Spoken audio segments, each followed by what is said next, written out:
का आपका इंतजार कर रहे हैं जेकेपीएससी के एस्पिरेंट्स, वो चाहते हैं कि उन्हें एज रिलैक्सेशन मिलना चाहिए। ये देखो सचिन आ गया, देखिए, ये बिल्कुल तरस नहीं रहे हैं। मैं इनको सुबह शाम बिल्कुल मिलता बाहर हूँ, खड़े हैं कब मैं से। इनके इनके साथ हूँ और हुँ, इनके इश्यूज को हमने हुँ, एलजी साहब के साथ टेकअप किया हुआ है। हुँ। एलजी साहब के साथ मेरी लेकिन समय कम रह गया, 2 तारीख तक का दो समय चार है। बार मेरी बात भी हुई है। हुँ, एक प्रोसेस होता है, एक प्रोसीजर होता है, उस हुँ, प्रोसीजर में शायद है। अब हुँ। देखते हैं क्या आउटकम आता है। आज दोबारा हम बात करेंगे। हम इनके साथ हैं, नौजवानों के साथ डिमांड नजर जानना आए। है इनकी सर, सामान डेफिनेटली की। डेफिनेटली।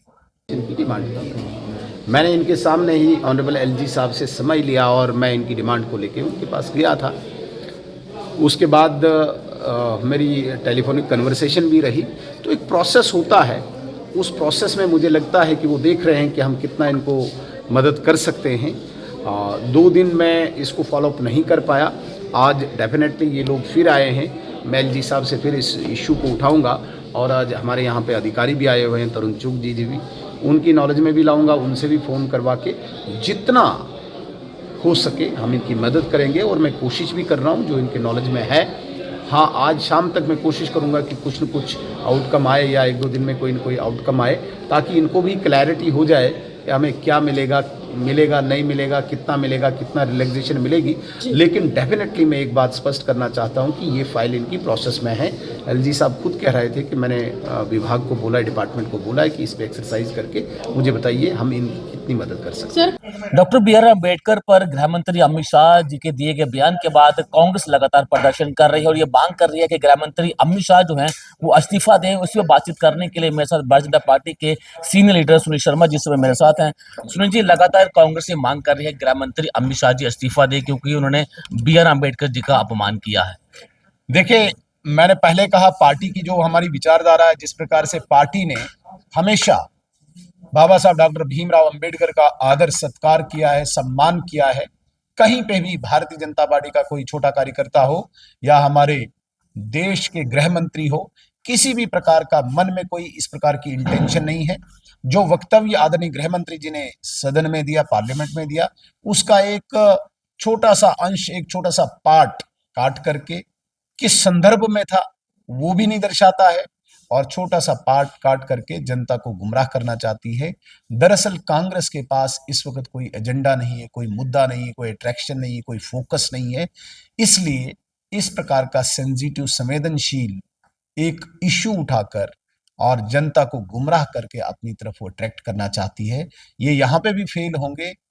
लगातार जिस प्रकार से लोग इनको रिजेक्ट करते आ रहे हैं, चाहे पार्लियामेंट में, चाहे असेंबलीज में, अभी रिसेंट जो महाराष्ट्र में इनको हार देखनी पड़ी है, वजह यही है कि कांग्रेस इस प्रकार का षड्यंत्र रच रही है। तो क्या लगता है कि मीडिया में रहने के लिए 5 दिन लगातार प्रदर्शन हो रहे हैं पूरे देश भर में? डेफिनेटली देखिए, जब कोई इनकी सुन नहीं रहा है, ग्राउंड पे नहीं सुन रहा, पार्लियामेंट में नहीं सुन रहा, मीडिया में नहीं सुन रहा, तो अब तो ये हाथापाई पे गया है। राहुल गांधी तो हाथापाई मैन हैंडलिंग कर रहे हैं। 2 हमारे बुजुर्ग एमपीज को इंजर्ड किया। तो इस प्रकार का घटिया एक जो प्रदर्शन वहां पे हुआ है पार्लियामेंट में, देश की जनता इनसे सवाल पूछती है, देश की जनता कांग्रेस को लानत भेजती है। इसलिए इस प्रकार के ये कृत्य करके मीडिया में बने रहने के लिए ये काम कर रहे हैं। क्योंकि जम्मू कश्मीर के मुख्यमंत्री उमर अब्दुल्ला का कहना है कि जितना मैं राहुल गांधी जी को जानता हूँ वो किसी के साथ मैन हैंडलिंग नहीं कर सकते। नहीं, अगर सर्टिफिकेट ही उमर अब्दुल्ला साहब देने वाले हैं तो उससे पहले वाले उनके स्टेटमेंट देख लीजिए, क्या क्या बोलते हैं वो कांग्रेस के लिए। हम्म, उन्होंने ईवीएम पे उनको बोल दिया। उन्होंने वो दूसरा इश्यू उनका कांग्रेस का ईवीएम के अतिरिक्त एक और इश्यू उठाया था उन्होंने। एक और इश्यू उन्होंने उठाया, मैं अभी भूल गया। लगातार वो स्टेटमेंट दी। उमर अब्दुल्ला साहब कंफ्यूज हैं इस वक्त। हम्म, एक्चुअली वो सरकार तो बना गए, लेकिन लोगों को झूठ कह के, क्योंकि नेशनल कॉन्फ्रेंस झूठ का एक पुलिंदा है। 1931 से इनकी हिस्ट्री स्टार्ट होती है, शेख मोहम्मद अब्दुल्ला से, तो अभी उमर अब्दुल्ला पे पहुंची है। अब इनके पास कोई उस प्रकार का जवाब नहीं है। कभी ये 370 की बात करते थे, 35 की बात करते थे, बिजली की बात करते थे, पानी की बात करते थे, सिलेंडर की बात करते थे। अब इनके पास कोई जवाब नहीं है। इसलिए कंफ्यूज्ड स्टेटमेंट्स, एक दिन हक में बोलना है, दूसरे दिन उनके विरोध में बोलना है। अब उमर अब्दुल्ला साहब जम्मू कश्मीर में है, वहां पे पार्लियामेंट में क्या होता है, यहां से वो सर्टिफिकेट भेजते हैं राहुल गांधी को। क्यों? क्योंकि पहले दिन उनके विरोध में बोला था। इसलिए बैलेंस रखने के लिए उमर अब्दुल्ला साहब इस प्रकार की स्टेटमेंट्स देते हैं। लेकिन नेशनल कॉन्फ्रेंस के ही सांसद आगा सईदुल्लाह जो है वो अपनी ही सरकार के खिलाफ प्रदर्शन कर रहे हैं। उस प्रदर्शन में कई हजार बच्चे शामिल हुए थे रिजर्वेशन। नेशनल कॉन्फ्रेंस का एक फिक्स्ड मैच है, हम्म, आगा रहुल्ला का और उमर अब्दुल्ला का। मुझे बताइए, ये फिक्सिंग मानते हैं, इतने सारे बच्चे डेफिनेटली प्रदर्शन में इसमें कोई शामिल शक नहीं, लोगों को ये गुमराह कर रहे हैं, मूर्ख बना रहे हैं ये। भाई तुम सत्ता में हो, सत्ता में होकर डिसीजन ले लीजिए। हम्म, बाहर प्रदर्शन कर रहे हो, कहां पे ऐसा हो रहा है कि बाहर, अंदर चीफ मिनिस्टर बैठा हो, बाहर चीफ मिनिस्टर का ही कोई मिनिस्टर हो या मेंबर पार्लियामेंट हो वो प्रदर्शन कर रहा हो। भाई तुम वैसे हो तो अंदर जाके बात कर लीजिए, पहले बात कर लीजिए। प्रदर्शन की क्या नौबत आई? क्या आपकी नहीं बनती है? आप पहले स्पष्ट कीजिए। आगा रहुल्ला की नेशनल कॉन्फ्रेंस अलग है, उमर अब्दुल्ला की नेशनल कॉन्फ्रेंस अलग है, ये स्पष्ट करे।